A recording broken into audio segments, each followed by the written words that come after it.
siya. Grabe, no? Marami pa lang hindi nakatapos at gusto ko masenso. Now, siya po ay 6 years OFW sa UAE, sa Dubai, sa Abu Dhabi. Grabe to. Pakinggan niyo po ito. Mas lalo kayo may inspire dito. Kung na-inspire kayo kay Jumo, lalo po kayo may inspire dito. Okay? Huwag na natin patagalin yan. Tawagin na natin si Sir Christian Ibanez! Siya po yung founder ng Alpha International.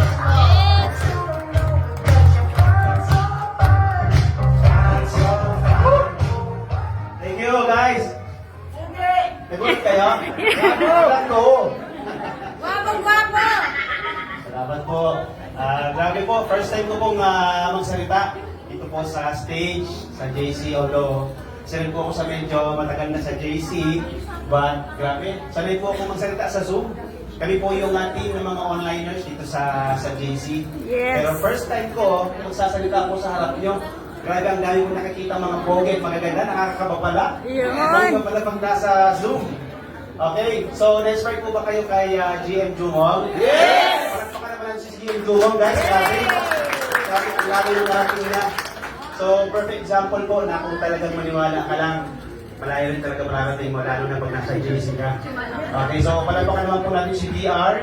Pinaka-power director po at JC. Next to me. Ayan. So, by the way, pakilala po ako sa inyo. Ako po si Christian Ibanez. Sabi daw po, kamukha ko daw po si Coco. Coco Banting. Tanda ko naman po yun. Ayan. So, dati po ako OFW sa Abu Dhabi. Sino yung mga nasa ibang bansa ngayon dito? Sa mga nasa ibang bansa, hello po sa inyo.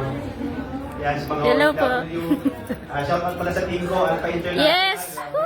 Kawin naman kayo dyan. So, actually, hindi ko alam kung paano ako mag-uumpisa kasi kinakabahan talaga ako, guys.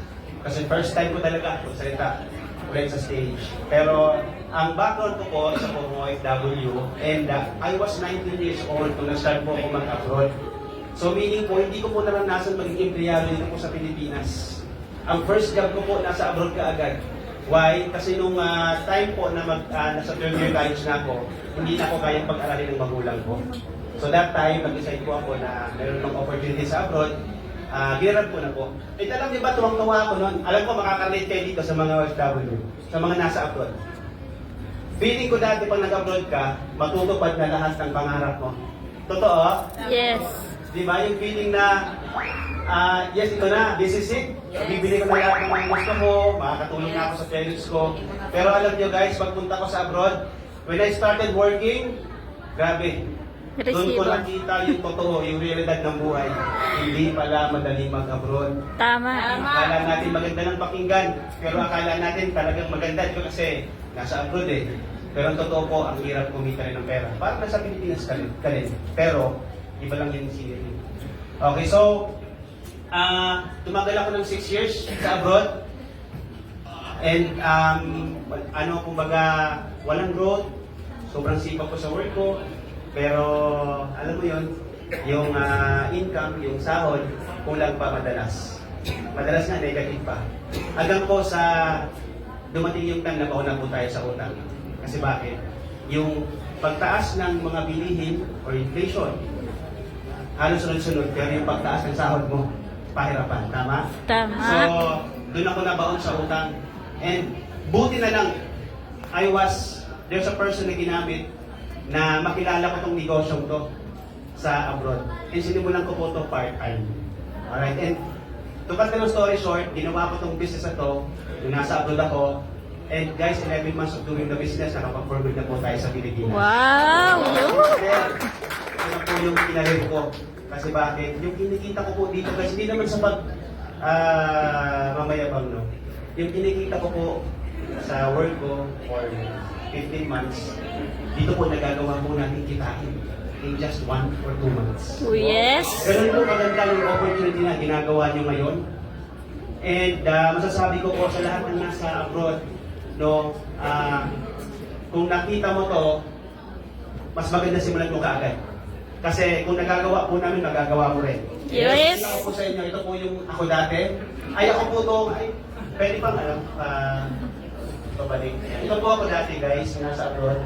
Ayan, so, mga OFW days, yan, next po. And dito na po ako ngayon, ginagawa ko na po yung JC. So sobrang ganda kasi sabi nila, sabi ng mga kaibigan ko sa akin, huwag daw akong mangarap yumaman. Kasi bakit hindi daw ako bagay maging mayaman. Totoo? Ngayon bagay na ba? Yes! Salamat. Ayan. So ito po, naranasan ko po sa company natin ang mga bagay na hindi ko naranasan when I was working in abroad. Na yung buhay ko na umiikot lang sa sahod, katrabaho ka, uwi ng bahay, pagod, gigising ka ng umaga, gigising ka ng maaga kahit ayaw kang gumising, matutulog ka ng maaga kahit ayaw mo kang matulog kasi bukas maaga ka na naman. Pero dito po sa JC guys, binigyan ka na ng malaking income, binigyan ka pa ng lifestyle na sobrang ganda. At syempre yan, nakapag-travel na rin po tayo, nakakasama po tayo sa travel ng company, libre. Wow. Ka po, no? Pero libre pa yung travel mo. Grabe. Diba, nakapaglabas na rin po ako ng first car ko. And syempre, mga incentives and mga rewards. And most importantly, yung income po. Sobrang overwhelming. And actually, pakita ko rin to sa inyo para baka kasi sabihin nyo, nagsasalita lang ako dito, na walang pruweba. Ayan na! Wow! Woo! Ang kinita ko po last month of February, no, is 315,000 po. Wow! So, sabi ko na sa'yo, para wala na susunod. Yes! Grabe yan! Right check! Ito po ang kayang ibigay ng JC Premier. Ito po yung income na mararanasan nyo rin or mas malaki pa dito. Pag maniwala lang kayo at gawin nyo kaagad ng maaga itong negosyong to. Huwag niyong papalagpasin po. And let's like this. Ayan, recently lang po, na-hit ko na rin po yung Dubai travel. Wow! This time, babalik po ako sa Dubai. Hindi para magtrabaho, para magbakasyon. Wow!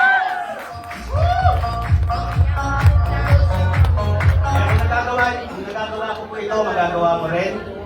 Guys, siguro, nasasabi ko lang sa inyo, wala na ba ako slide, no? Nasasabi ko lang, ito, patapos na po ako. Speed is the name of the game. Sa mga naandito, kung nag-start ka na, galingan mo lang, sipagan mo lang.